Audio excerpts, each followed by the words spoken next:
सूचना संख्या 17/2024 केंद्रीय उत्पाद शुल्क। श्री असाउद्दीन ओवैसी जी। शुक्रिया मोहतरम चेयरमैन साहब, आपने मुझे बोलने का मौका दिया।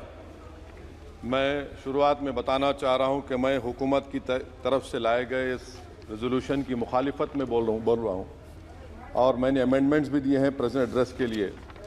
और चेयरमैन साहब, आप उर्दू को जानते हैं, किसी एक शायर ने शायद बरसर इख्तिदार जमात के लिए ये शेर कहा होगा कि उसूल बेचकर मसनद ख़रीदने वालों, निगाह अहले वफ़ा में बहुत हक़ीर हो तुम, वतन का पास तुम्हें था न होगा कभी, कि अपने हिर्स के बंदे हो बेज़मीर हो तुम, इज़्ज़त नफ्स किसी शख्स की महफूज नहीं, अब तो अपने ही निगहबानों से डर लगता है, डंके की चोट पे जालिम को बुरा कहता हूँ, मुझे सूली से न जिंदानों से डर लगता है।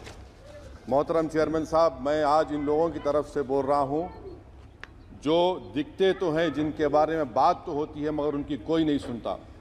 मैं उनके बारे में बोल रहा हूँ जिनके बारे में वज़ीर आज़म मोदी ने कहा था कि घुसपैठी है। मैं उन बेटियों और माओं के बारे में कह रहा हूँ जिनके बारे में मोदी ने कहा कि ज़्यादा बच्चे पैदा करते। मैं उन मासूम नौजवानों के बारे में कह रहा हूँ जिनको मॉब लिंचिंग के ज़रिए मारा जा रहा है। मैं उन बेज़ुबान माँ और बाप के बारे में बोल रहा हूँ जिनकी औलाद आज इस हुकूमत के गलत कानून के चक्कर में जेलों में सड़ रहे हैं। सर, मैं दस्तूर जब इस ऐवान में बन रहा था, संविधान बन रहा था, तो उस वक्त अलहदा वोटर लिस्ट और इंतखाबी रिजर्वेशन की बात आई, तो उस वक्त के हमारे फाउंडिंग फादर्स ने, हमारे बुजुर्गों ने, दोनों समुदाय के हिंदू और मुसलमानों ने फैसला किया कि हम इस पर राज़ी नहीं होंगे।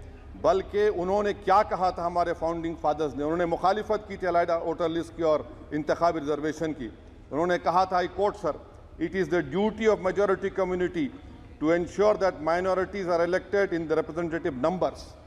बीजेपी मुसलमानों की नफरत पर जीतती है और मुसलमानों के नाम निहाद मसीहा मुसलमानों के 90% ज़्यादा वोट हासिल करते हैं, मगर फिर भी इस ऐवान के दरवाजे नहीं खुलते मुसलमानों के लिए और सिर्फ 4% मुसलमान जीत कर आते हैं। सर, संविधान सिर्फ एक किताब नहीं है जिसे चूमा जाए, संविधान एक किताब नहीं है जिसे दिखाया जाए, संविधान एक सिंबल भी है, मगर संविधान एक हमारे बुजुर्गों के ख्वाबों की किताब है। हमारे जमहूरियत को हमारे बुजुर्गों ने इस तरह समझा, हमारे फाउंडिंग फादर्स ने इस तरह जमहूरियत को समझा कि इसमें हर समुदाय और मजहब और समाज के मानने वाले लोगों की राय को शामिल किया जाएगा इस मुल्क को चलाने के लिए, मगर इस ऐवान में सिर्फ 4% मुसलमान जीत कर आते हैं। मैं संविधान से जो मोहब्बत के दावे करते हैं उनसे कहूँगा कि कभी उठाकर पढ़ो कॉन्स्टिट्यूएंट असेंबली डिबेट्स में कि नेहरू ने, H.C. मुखर्जी ने, सरदार हुकुम सिंह ने माइनॉरिटीज़ के बारे में क्या कहा था। सर, वतन अजीज़ का मुस्तकबिल कैसा होगा जब बीजेपी मुझे गायब करना चाहती है और दीगर हिज़्ब इख्तिलाफ की पार्टियां के लिए मेरा वजूद सिर्फ वोट डालना और अपनी खबर में जाकर सो जाना है। इसीलिए आप देखते हैं कि समाजी इंसाफ है सर कि 4% मुसलमान जीत कर आते हैं। सर, इस ऐवान में ओबीसी समाज के एमपी अब अपर कास्ट के एमपी के बराबर हो चुके हैं। ओबीसी समाज के एमपी अब अपर कास्ट एमपी के बराबर हो चुके हैं और 14% मुसलमान सिर्फ 4% जीत कर आते हैं। CSDS का डेटा ये बताता है कि इस मुल्क में जो वोट बैंक है, जो एक मुश्त वोट डालता है, वो अपर कास्ट का है। मुसलमान का कभी ना वोट बैंक था ना कभी रहेगा।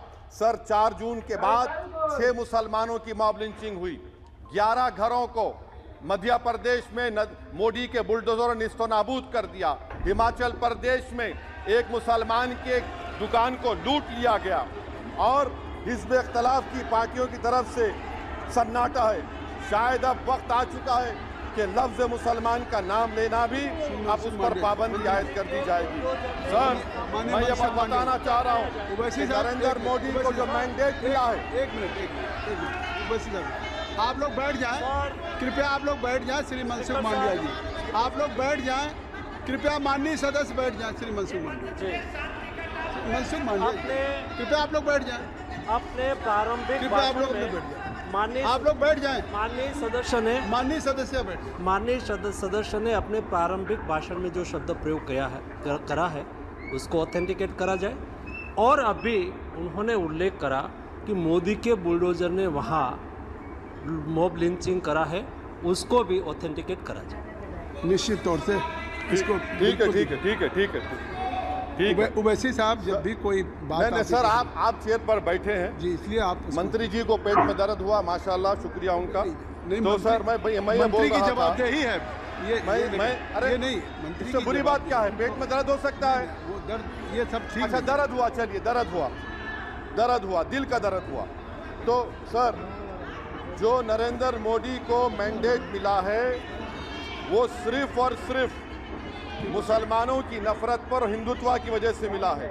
आई वुड लाइक टू से it is not Modi's in dog, but every single person voted him despite his anti-Muslim voice. And I would like to tell the opposition parties, this is not a moral victory for you. This is a victory of majoritarianism. Everyone should contemplate and do introspection. Why is it that the OBCs and the upper caste are getting their due representation? Why are the Muslims not getting? Are we here only to vote for you and not to get elected? If that is the case, please tell us that we are only here to vote for you. Sir, आज भारत के आधे नौजवान बेरोजगार हैं और रोजगार की तालाश, बेरोजगारी का आलम यह है सर कि मोदी सरकार के 5 साल में 75 लाख एस्पिरेंट्स की जिंदगी बर्बाद हो गई, 6 पेपर लीक हुआ।